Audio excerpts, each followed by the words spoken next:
तो स्वीजी का model, oligopoly का जो मॉडल है, स्वीजी मॉडल भी कहते हैं इसे हम विंकुचित मांग वक्र भी कहते हैं, इसे हम प्राइस रिजिडिटी मॉडल भी कहते हैं, कीमत दृढ़ता मॉडल भी कहा जाता है। ये जो मॉडल है ये अल्पाधिकार में बाजार की स्वतंत्र कीमत निर्धारण की के मॉडल की व्याख्या करता है। ऐसी स्थिति में कीमत निर्धारण जबकि गैर गठबंधन अल्पाधिकार पाया जाता है। गैर गठबंधन अल्पाधिकार मतलब जब फर्मों में आपस में किसी प्रकार का समझौता नहीं होता। थोड़ी सी फर्में हैं, सभी फर्में अपने अपनी कीमत का निर्धारण अपने आप करती हैं। तो ऐसी इंडिपेंडेंट प्राइसिंग या price determination in non collusive oligopoly गैर गठबंधन अल्पाधिकार के अंदर किस तरह से कीमत का निर्धारण होता है। पॉल स्वीजी ने इस मॉडल की व्याख्या 1939 में की थी और उन्होंने कहा कि जब फर्में आपस में किसी प्रकार का समझौता नहीं करती हैं तो कीमत निर्धारण हर फर्म अपने आप में स्वतंत्र होती है, पर एक कीमत है जो बाजार में निश्चित हो जाती है और उस कीमत को कोई भी फर्म बदलना नहीं चाहती है। जो मार्केट प्राइस बाजार में पाई जाती है उस मार्केट प्राइस को ना कोई फर्म बढ़ाना चाहती है ना घटाना चाहती है, जहां है कीमत वहीं पर बनी रहती है। इसीलिए इसे कीमत दृढ़ता मॉडल कहा जाता है, प्राइस रिजिडिटी मॉडल कहा जाता है। ये जो प्राइस रिजिडिटी मॉडल है, कीमत दृढ़ता मॉडल है, ये बहुत सारी मान्यताओं पर आधारित है, अजम्पशंस पर आधारित है, कुछ शर्तों पर आधारित है। पहली शर्त कि अगर कोई एक फर्म अपनी कीमत को घटाती है, डिक्रीज करती है, रिड्यूस करती है, तो बाकी सभी फर्में भी अपनी कीमत को घटा देती है। All the firms reduces there price. If one firm reduce the price, अगर एक फर्म कीमत कम कर देती है तो बाकी सभी फर्में भी कीमत को कम कर देती हैं।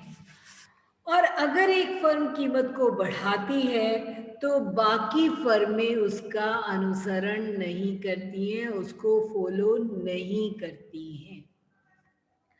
थर्ड अजम्पशन, थर्ड शर्त है कि मार्केट में पहले से ही एक प्रचलित कीमत है, एक प्रिवेलिंग प्राइस है। वो कैसे डिसाइड होती है उसको इस मॉडल में व्याख्या नहीं की हुई है।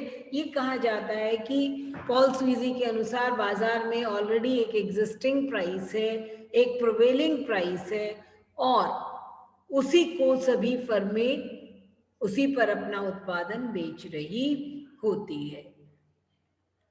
चौथी पूर्व शर्त है कि जब फर्म संतुलन में कब होती है, जब marginal cost curve marginal revenue curve को नीचे से ऊपर की ओर बढ़ते हुए काट रहा होता है। Marginal cost curve cuts MR from below. तो ये जो शर्त है फर्म के संतुलन की, फर्म के इक्विलिब्रियम की, स्वीजी ये मानकर चलते हैं कि always this equilibrium is on the डोटेड portion, एक रिक्त पोर्शन होता है एमआर कर्व में, उस पर ही हमेशा ये संतुलन की स्थिति पाई जाती है। तो ये सारी शर्तें, ये सारी मान्यताएं हैं स्वीजी के मॉडल की। स्वीजी का मॉडल ये मानकर चलता है कि अर्थव्यवस्था में जो मांग वक्र है फर्म का वो विंकुचित मांग वक्र है, किंक्ड डिमांड कर्व है। What does king demand curve means? कि फर्मों की पॉलिसी ऐसी है कि अगर एक फर्म कीमत को कम करती है तो the other firms do not move the all the firms move the match. Reducing of the price is matched by all the firms. अगर एक फर्म कीमत कम करती है तो बाकी सभी फर्में भी उसका अनुसरण करती हैं, अपनी कीमत को कम कर देती हैं। और अगर सारी फर्में कीमत को, मान लीजिए 5 फर्में हैं, 5 की 5 फर्में कीमत को कम कर देंगी तो किसी की भी मांग में कोई ज्यादा प्रभाव नहीं पड़ेगा, मांग में ज्यादा वृद्धि नहीं होगी। तो अगर एक फर्म ये सोचती है कि मैं अपनी कीमत को कम करके मांग को बढ़ा सकती हूँ, तो ऐसा नहीं होता। क्यों? क्योंकि एक फर्म अगर कीमत को कम करती है तो बाकी सभी फर्में भी कीमत को कम कर देती हैं। दूसरी हमने शर्त क्या मानी थी कि अगर एक फर्म कीमत को बढ़ाती है तो सभी फर्में कीमत को नहीं बढ़ाती है, कोई फर्म कीमत को नहीं बढ़ाती है।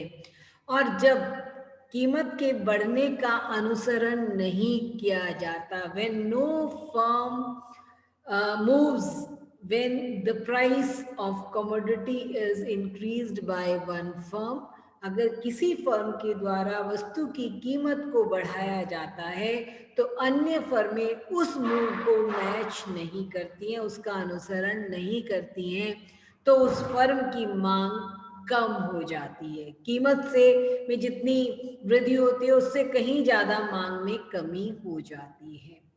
इसलिए अल्पाधिकार का ये जो वक्र है, मांग वक्र है, ये दो तरह के मांग वक्रों से मिलकर बनता है, कम लोचदार और ज्यादा लोचदार। इसको हम डायग्राम से समझें तो आप देखें, ओ एक्स एक्सिस पर लिए हमने वस्तु का उत्पादन की मात्रा और ओ वाई एक्सिस पर हमने लिए आय, लागत और कीमत, रेवेन्यू, कॉस्ट एंड प्राइस। ये देखिए, ये डिमांड कर्व है, ये एक प्रिवेलिंग प्राइस है ओपी, और यहाँ पर एक किंक है, यहाँ पर एक मोड़ है। इससे ऊपर का डिमांड का पोर्शन आप देख रहे हैं कि ज्यादा लोचदार है, और इसके नीचे का जो पोर्शन है के D, that is less elastic. तो आधा मांग वक्र है डी के D, the total demand curve is D के स्मॉल डी। तो इस स्थिति के अंदर आधा मांग वक्र क्या है? ज्यादा लोचदार है, और आधा मांग वक्र कम लोचदार है। अगर पूरा मांग कम लोचदार होता तो होता स्मॉल डी डी, और अगर पूरा लोचदार होता तो होता डी कैपिटल डी। लेकिन मांग वक्र क्या है? डी के स्मॉल डी। तो इस मांग वक्र में आधा पोर्शन ज्यादा लोचदार, यानी जो के से ऊपर का मांग वक्र है, ये जो मांग वक्र है ये है ज्यादा लोचदार, और के से जो नीचे का मांग वक्र है वो है कम लोचदार। उसका कारण क्या है? जो अभी बताया गया कि जब कीमत में वृद्धि होती है तो कोई फर्म इसको फॉलो नहीं करती, अनुसरण नहीं करती, हैंस मांग बहुत ज्यादा कम हो जाती है जरा सी कीमत बढ़ने से। लेकिन इसके जो नीचे का पोर्शन है, के से नीचे का जो मांग वक्र का पोर्शन है, कीमत के कम करने पर सारी फर्में कीमत कम कर देती हैं, इसलिए फर्म की मांग में कोई विशेष वृद्धि नहीं होती। Hence the demand curve or the average revenue curve is upper portion than this prevailing price. इसके किंक से ऊपर का जो पोर्शन है वो ज्यादा लोचदार, और उससे जो नीचे का पोर्शन है वो कम लोचदार है।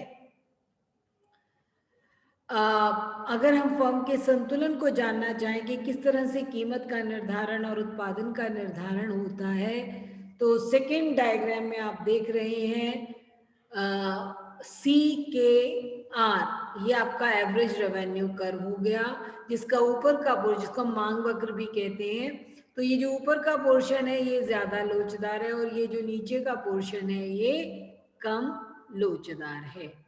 अगर एवरेज रेवेन्यू कर्व ज्यादा लोचदार होता है तो मार्जिनल रेवेन्यू कर्व भी ज्यादा लोचदार होता है। इसलिए C A part of marginal revenue is ज्यादा लोचदार, हाईली इलास्टिक, और के आर लेस इलास्टिक पोर्शन है ए आर का, तो बी डी जो है वो एम आर का कम इलास्टिक पोर्शन है, कम लोचदार पोर्शन है। तो ए आर कर्व हो गया सी के आर, और एम आर हो गया सी ए बी डी। आप देख रहे हैं ये बीच में ए बी जो पोर्शन है ये खाली पोर्शन है, ये रिक्त पोर्शन है, ये रिक्त पोर्शन क्यों है? मार्जिनल रेवेन्यू क्या होता है? मार्जिनल रेवेन्यू होता है, सीमांत आय होती है कि एक अतिरिक्त इकाई को बेचने से कुल आय में होने वाला परिवर्तन।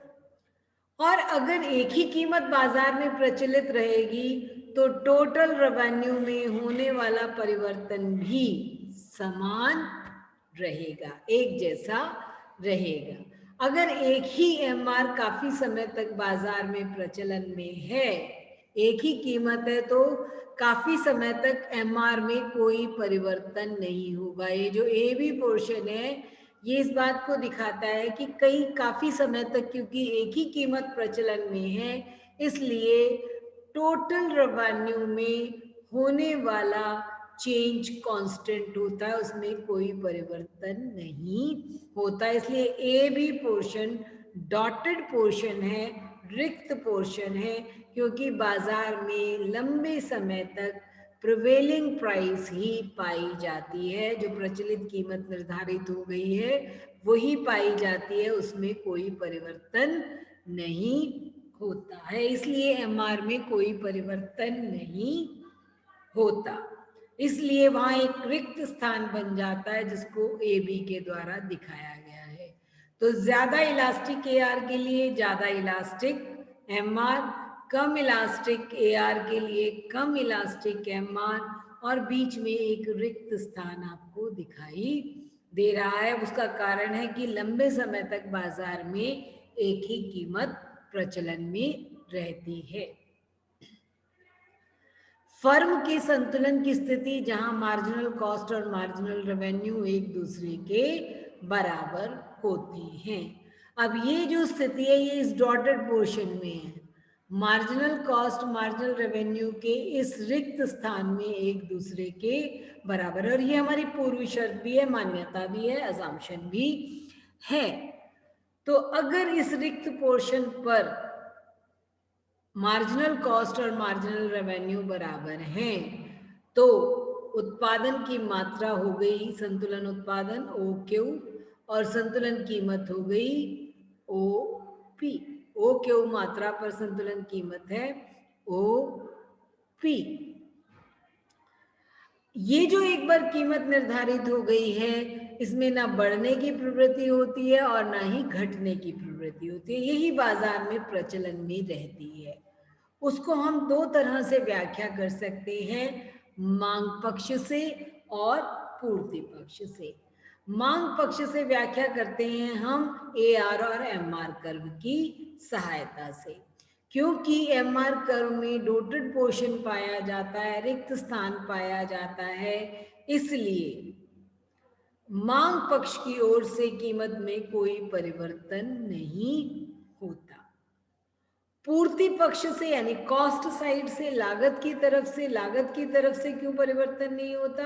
अगर संतुलन डॉटेड पोर्शन में ही रहना है, रिक्त स्थान में ही रहना है, तो जैसे आप डायग्राम में देख रहे हो मार्जिनल कॉस्ट से बढ़कर MC1 हो गया तो भी संतुलन इसी बिंदु पर रहा, इसी उत्पादन की मात्रा पर रहा। संतुलन उत्पादन मात्रा में और कीमत में कोई परिवर्तन नहीं हुआ, संतुलन कीमत भी ओपी रही और संतुलन मात्रा भी OQ रही। तो अगर कॉस्ट में परिवर्तन इसी डॉटेड पोर्शन के अंदर होते हैं तो पूर्ति पक्ष से भी इस कीमत और उत्पादन में कोई परिवर्तन नहीं होगा, इसीलिए इसे हम कहते हैं कीमत दृढ़ता मॉडल, प्राइस रिजिडिटी मॉडल। और क्योंकि इसके मांग वक्र पर कोना है इसलिए इसको किंक्ड डिमांड कर्व कहते हैं, कोनेदार मांग वक्र कहते हैं। और इस स्थिति में कीमत में कोई परिवर्तन नहीं होता है। तो ये आपका स्वीजी का मॉडल है। स्वीजी के अनुसार बाजार जब गैर गठबंधन अल्पाधिकार हो और स्वतंत्र प्राइसिंग होती हो तो ऐसी स्थिति में कीमत दृढ़ता पाई जाती है, कीमत में कोई परिवर्तन नहीं होता है। अब इस मॉडल की भी कई आलोचनाएं हैं कि ये कीमत निर्धारण को सही तरह से व्याख्या नहीं करता। पहली चीज कीमत निर्धारण तो इसमें बताया ही नहीं है। कीमत तो हम पहले से मान के चले कि एक ऑलरेडी कीमत बाजार में पाई जाती थी, एक प्रिवेलिंग प्राइस थी, वो कैसे आई, कैसे निर्धारित हुई, इस बात की व्याख्या स्वीजी ने अपने मॉडल में कहीं भी नहीं की गई है। उन्होंने मान लिया है कि बाजार में एक कीमत है, तो एक कीमत निर्धारण का तो मॉडल ही नहीं हुआ। क्यों? क्योंकि प्राइस डिटर्मिनेशन कैसे होती है इस बात की व्याख्या तो करता ही नहीं कि प्रचलित कीमत किस प्रकार से निर्धारित हुई है। ये जो मॉडल है ये एक्चुअली गलत मान्यताओं पर आधारित है। गलत मान्यताओं पर कैसे आधारित है कि जब एक फर्म कीमत को बढ़ाएगी तो बाकी फर्में कीमत को नहीं बढ़ाएंगी, जब एक फर्म कीमत को कम करेगी तो सारी फर्में कीमत को कम कर लेंगी। ऐसा नहीं होता, बाजार में ऐसा नहीं होता कि फर्मों का बिहेवियर जो है वो कोई भी फर्म कीमत बढ़ाने पर नहीं बढ़ाती और कीमत घटाने पर नहीं घटाती। अल्पाधिकार की स्थिति में ऐसा होता है कि फर्में कीमत वृद्धि को भी फॉलो करती हैं, कीमतें भी बढ़ाती हैं, तो ये मान्यताएं सही नहीं है। कि जो अल्पाधिकार की स्थिति होती है उसकी एक खास विशेषता होती है गैर कीमत प्रतियोगिता। गैर कीमत प्रतियोगिता में बाजार में बजाय के एक निश्चित कीमत निर्धारित होने के या उसको बढ़ाने या घटाने के, फर्में ये चाहती हैं कि कीमत में कोई परिवर्तन ना किया जाए बल्कि उसके साथ कुछ आकर्षण दे दिए जाएं, कुछ गिफ्ट्स हैम्पर्स दे दिए जाएं, कुछ स्कीम्स ऐसी लाई जाएं जिससे कि वस्तु अट्रैक्टिव हो जाए। तो जब कीमत को बढ़ाया ना घटाकर उसके अलावा कई आकर्षण दिए जाते हैं तो उसको हम नॉन प्राइस कंपटीशन कहते हैं। और ये अल्पाधिकार की खासियत है एक्चुअल मार्केट के अंदर। उस नॉन प्राइस कंपटीशन को तो स्वीजी ने कहीं डिस्कस ही नहीं किया है, उसको इनकॉर्पोरेट ही नहीं किया, उसको शामिल ही नहीं किया है। इसके अलावा जो प्रतियोगी फर्में हैं वो कैसे व्यवहार करेगी, जब एक फर्म अपने उत्पादन की मात्रा में परिवर्तन करेगी या कीमत में परिवर्तन करेंगी तो प्रतियोगी फर्में किस प्रकार से बाजार में बिहेव करती हैं, वो अपनी स्ट्रैटेजी कैसे तैयार करती हैं, वो अन्य फर्मों का हिस्सा लेने के लिए क्या क्या प्रयत्न करती हैं, इन सारी चीज़ों की व्याख्या भी स्वीजी ने अपने मॉडल में नहीं की है। इसलिए ये मॉडल सही व्याख्या नहीं कर पाता है। हालांकि ये सब आलोचनाएं हैं स्वीजी के मॉडल की, फिर भी बाजार को नॉन कॉल्यूसिव ओलिगोपोली में स्वतंत्र कीमत निर्धारण में काफी हद तक व्याख्या करता है ये जो स्वीजी का मॉडल